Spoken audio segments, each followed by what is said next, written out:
maasara mootummaa daawwadhaa koottaa jedhaniin waaman. Wayitan waaman yoo oggaa ol seennu jalqabaa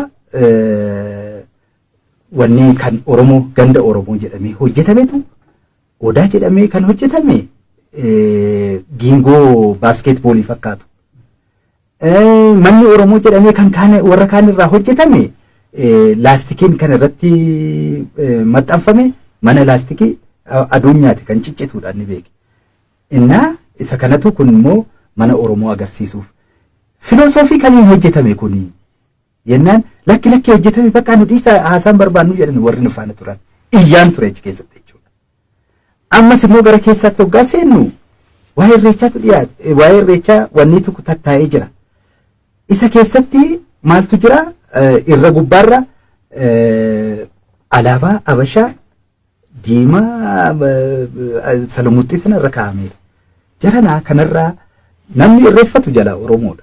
Alaabaa abbaa gadaa akkamitti irra taane jennaan ayi kun akkasumatti hojjetame nuun jedhan. Eenyu hojjete Oromootu hojjete sana booda gamaalan godhee duubatti deebi'eetan siidaan mililik akkamitti hojjetame maaliin akkamitti hojjetame qorachuun jalqabe sana booda.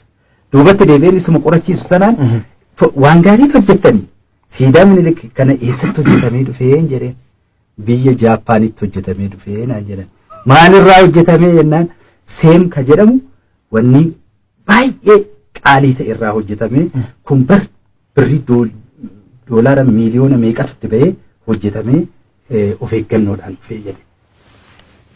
Egaa achitti waan deebisuus na wallaalee galatoom jedhee tamma.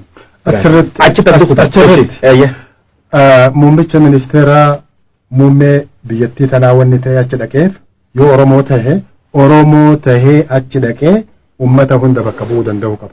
Oromoo ta'ee gaa jennu sirni gadaa ka addunyaafuu mallattoodha ilmaan abbaa gadaati jedhan kana ilmi abbaa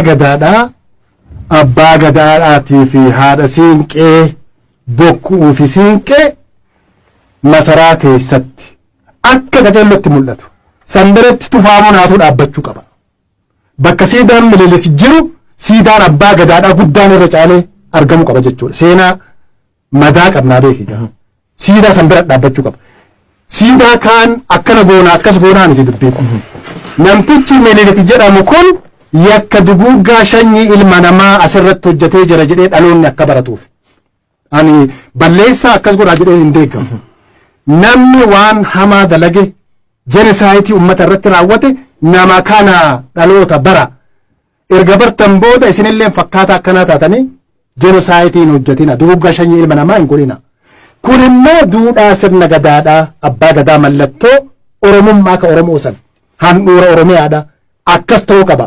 Wanni irraa expect godhaa turre tiim lammaadhaa fi muummicha ministeeraa asirratti inni abiyya maasara mootummaa daawwadhaa koottaa jedhaniin waaman. Wayitan waaman yoo oggaa ol seennu jalqabaa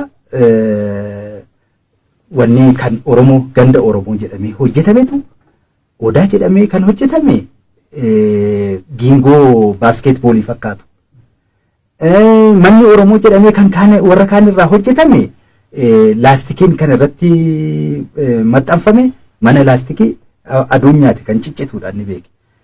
Innaa isa kanatu kun immoo mana Oromoo agarsiisuuf filosoofii kamiin hojjetame kuni yennaan lakki hojjetame bakka nu dhiisa haasaan barbaannu jedhan warri nu faana turan iyyaan ture achi keessatti jechuudha. Ammas immoo gara keessaatti hoggaa seennu waa'ee irreechaatu dhiyaate waa'ee irreechaa wanni tokko tattaa'ee jira.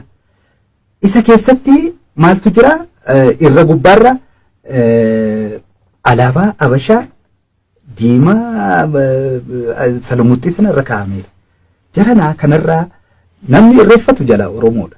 Alaabaa abbaa gadaa akkamitti irra taane jennaan ayi kun akkasumatti hojjetame nuun jedhan. Eenyu hojjete Oromootu hojjete sana booda gamaalan godhee duubatti deebi'eetan siidaan mililik akkamitti hojjetame maaliin akkamitti hojjetame qorachuun jalqabe sana booda.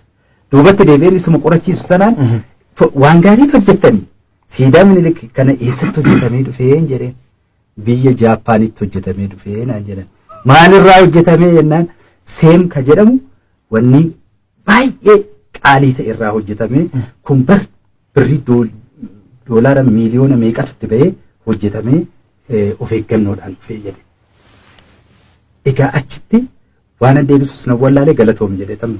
achi taddukuta muummicha ministeera muummee biyyattii tanaa wanni ta'e achi dhaqeef yoo Oromoo tahee achi dhaqee ummata hunda bakka bu'uu danda'u qaba. Oromoo ta'ee gaa jennu sirni gadaa ka addunyaafuu mallattoodha. Ilmaan abbaa gadaati jedhan kana ilmi abbaa gadaadhaatii fi haadha siinqee bokkuu fi siinqee masaraa keessatti akka qajeellotti mul'atu. Sandaratti tufaamuun haatu dhaabbachuu qaba. Bakka siidaan mililik jiru siidaan abbaa gadaadhaa guddaan irra caalee argamu qaba jechuudha. Seenaa madaa qabnaa beekii. Siidaa sanbira dhaabbachuu qaba. Siidaa kaan akkana goonaa akkas goonaa miti dubbii.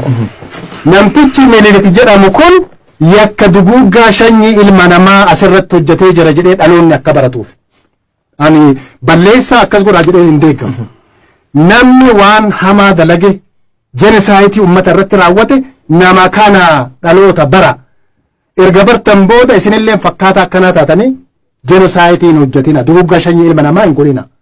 Kun immoo duudhaa sirna gadaadhaa abbaa gadaa mallattoo Oromummaa ka Oromoo san handhuura Oromiyaadha.